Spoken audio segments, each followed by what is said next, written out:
I think the key issue today is the Iran war. And all I can say is it's truly remarkable that he allowed himself to fall into this trap. This is much worse than Afghanistan, much worse than Iraq. I mean, if you think about the Iraq war in 2003, at least in the initial stages, George W. Bush could land on the aircraft carrier and effectively declare mission accomplished, which is another way of saying we won. Trump can't do that. It's been clear almost from the beginning that this is a lost cause. But more importantly, the potential for really serious damage here is enormous.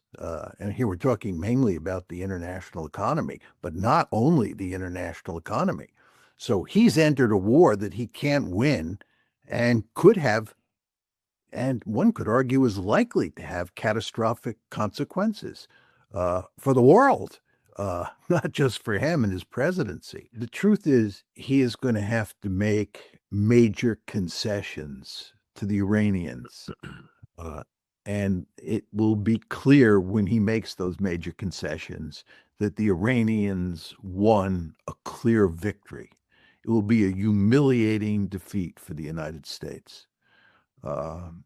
If he wants to end this, given what you and I have been saying about what happens is you go up the escalation ladder and the fact that there is no easy exit strategy here, he really has no choice in the final analysis but to cave in to most of Iran's demands and accept a humiliating defeat.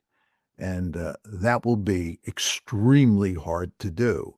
And it'll be extremely hard to do in part because of Israel. The Israelis will not want us to make any concessions. The Israelis will want us to continue the war. But I think this will be a case where we will be so desperate to avoid a global catastrophe that Trump will ignore the Israelis and do what he has to do. Now, he may not do that, right? He may feel that he just can't make the necessary concessions, that the Iranian demands are just too outrageous. And those Iranian demands would be hard for anyone to swallow, anybody in the White House, whether it's President Trump, President George H.W. Bush, Ronald Reagan, Franklin D. Roosevelt. The demands that the Iranians are making are really quite amazing. So even if you accept only, 75% of them or even 50% of them, that would be very difficult to do. And this is the enormous problem that he faces.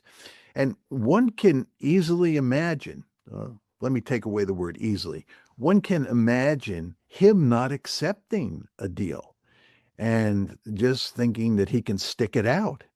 And the end result is we'll basically go off a cliff economically.